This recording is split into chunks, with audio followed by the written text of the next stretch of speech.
Hey everybody, it's Brian Shannon from AlphaTrends.net. Today is Friday, the 8th of January, 2016, and welcome to the bear market. We had a brutal week for equities. S&P lost close to 6%, NASDAQ down 7%, 9% for the semiconductors, close to 11% for biotechs and oil, and a lot of damage done. So let's take a look at the charts. I've never been one to say that stock trading was easy, but there are certainly things that we can look at that make our job easier. Long before China became a problem earlier this week, we were already in a downtrend as of December 31st when we were closing below a declining 5-day moving average. As I always say, you don't want to be a buyer of stocks while the 5-day moving average is declining. So you should have been able to sidestep this mess, if not be short. And I'm not claiming that it's an easy job again, but I'm saying that if you follow some basic principles and look at the market, where I really, got more bearish this week with subscribers was when we broke below the volume weighted average price from the August low. I think I tweeted that as well.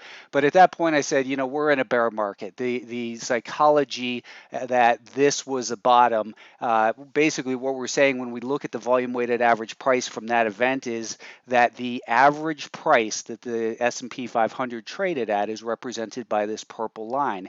And when we got below that and closed below it this week, that's when the psychology shifted and we broke not only that, but we broke some important support in here, which was prior resistance back, after the recovery here. We had seen this area become resistance and then support in here. And when we broke that, to me, it signaled that we were now in a bearish phase for this market. Call it a bear market, call it a bearish phase, whatever you want. Obviously, the path of least resistance is lower. And looking at the weekly chart, you can see we broke a very important level of support here. And, before we get a substantial bounce, maybe we have to come down and test these prior lows or that trend line. Now, that's still pretty far off, and we are quite oversold. But again, when we have a declining 5-day moving average, any rally attempt should be considered guilty until proven innocent. And if you're going to trade the long side, you should only do it from the absolute shortest time frames while the market is above a daily volume weighted average price. And you can see that we were only above the VWAP very slightly here today. However, what kept us in alpha trends out of that rally attempt was the fact that we had gotten up to where that came up to was also, in particular in the NASDAQ, the 2-day volume weighted average price here, and I just drew that wrong. The 2-day volume weighted average price, we stayed below that, and we stayed below today's pivot level. So we've got to look at it again with an eye of suspicion. And when we have a declining 5-day moving average, we can get bounces, but those bounces are considered highly suspect and likely to fail. Now, you would say from this point, does it make sense to sell short after we've just declined from 207-ish down to 192? I don't think so, because you have to ask yourself, where has it come from? But we've also broken, not only the volume weighted average price from the August low, but we've also broken below the 61.8% retracement of that August low as well, meaning that it's now no longer a retracement, it's a reversal. So obviously, again, the path of least resistance is lower, and 2016 is looking to become a very challenging year. It appears as though this sideways action that we saw last year was in fact distribution. And if you have not seen it, on alphatrends.net under the blog tab, there is a link to the webinar I did about what we can learn from the losing stocks of 2015.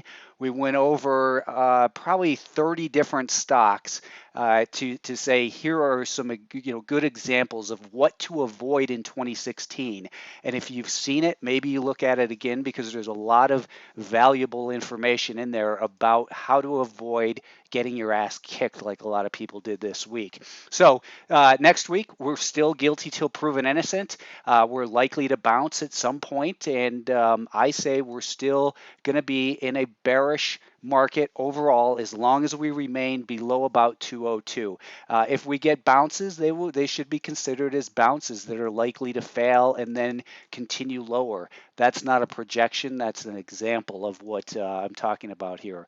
Looking at the NASDAQ, We broke that box that we've been trading in right in here, and we broke below it and stayed below it. The volume weighted average price from the August low, we broke certainly broke that with def, definitively on Thursday in particular here, and the market showed no support. We also, it's a pet peeve of mine that people always say, "Hey, there's support at 106," when we're at this point right here. We don't know where support is until after the fact, and as long as the market remains below that declining 5-day moving average, any potential level of support is simply an area where we look at the market on a shorter term basis to see if there is in fact evidence the buyers are gaining control, and if so, is there a low risk, high probability entry that we can get involved in? Where does our stock go? So we've got again here declining 5-day moving average, lower highs and lower lows. That's clearly a bad environment for long traders. Looking at the weekly time frame, we broke below this. This is that box that we were looking at, and we've broken below it, and we're below a 10, 20, 30, and 40 week moving average. That of course equates to the 50, 100, 150, and 200-day moving average as well. So in this market, as long as we remain below 110, I think that we can expect a very challenging year for longs, and perhaps we see something like this, and then we continue lower. But the fact is, we are in a bearish environment. Don't wait for down 20% or whatever the official name for a bear market is. We're in one. The Russell 2000 has been in its own bear market for a while below the declining 50, 100, 150, and 200-day moving average, and this market showed no signs of support this week either. In fact, again, the Russell 2000 lost close to 8%, so there's just no signs of support in here.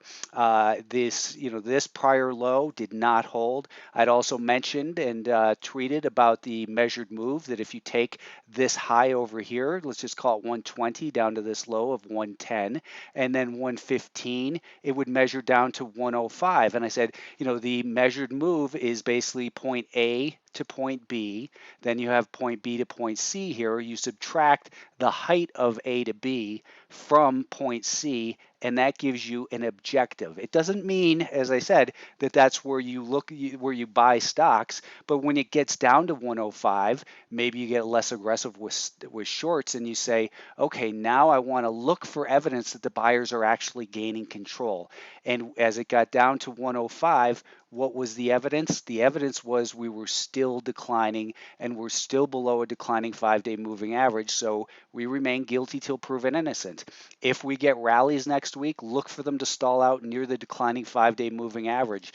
That's most likely. But again, the bigger level in the Russell 2000 now is, as long as we remain probably below 112 or so, we're in this longer term bear market, and it looks like we've got the potential to maybe bounce right here as we undercut that little low from 2014. Maybe we undercut that slightly and then rally. But if we do rally, again, guilty till proven innocent. That seems to me the most likely scenario for a longer term picture. So, again, this is a potential. Perhaps we come down, to the round number of 100 or slightly below it. But right now, again, guilty till proven innocent in all of these markets. You simply do not have good odds making purchases while we have a declining 5-day moving average. Semiconductors, same thing. They lost that 53 level, as we know, early in the week, and this is where I thought perhaps we would get down to the 51 and a half or so, but we obviously continued through that. The volume weighted average price here since the August lows, this is likely to be a pivotal point going forward as far as potential resistance. So these are the things that I update every single day at Alpha Trends for gold, silver, and bronze members. So take a look at the subscription. There is a sale going on right now through the 15th, and you can save some significant money on Alpha Trends annual subscriptions if you're interested in that. The biotechs had a brutal week as well. As we just saw in the spreadsheet, the biotechs were down close to 11% this week. So we were looking at it as first of all, 2 weeks ago, talk about from failed moves come fast moves. That is a classic example right there. That it breaks the high end of the this little band of resistance that it had been in, and we look at that and say, okay, let's see what happens. Breaking resistance doesn't mean you just can get long and stay long. As it breaks down and makes that lower low below a flat to declining 5-day moving average, it's time to get out because the sellers are in control and they maintain that control. Now, we've got this, I think the bigger band of resistance is likely to be found probably near 320. That is, if we could bounce up towards there, it would not change the fact that we're in a bear market. The weekly chart here, if we look at this one, let's just tighten it up a little bit. I mean, you look at the magnitude of the rally over the last few years, and certainly every stock, every market goes through those 4 stages of accumulation, markup, distribution, and decline. And we are currently in a decline mode below a declining 10, 20, 30, 40-week moving average. So, as I said earlier in the week, I wouldn't be surprised at some point this year that we trade down near 250, 260. And, that's only, I mean, it's what is it percentage-wise away? About 15%. It doesn't seem unreasonable or unlikely to me at all. Apple is another one that still is in a downtrend. I've been talking about this one as guilty to proven innocent and no reason to own it. We are clearly still breaking down in Apple. We're in a stage 4 decline. It is a stock with lower highs and lower lows.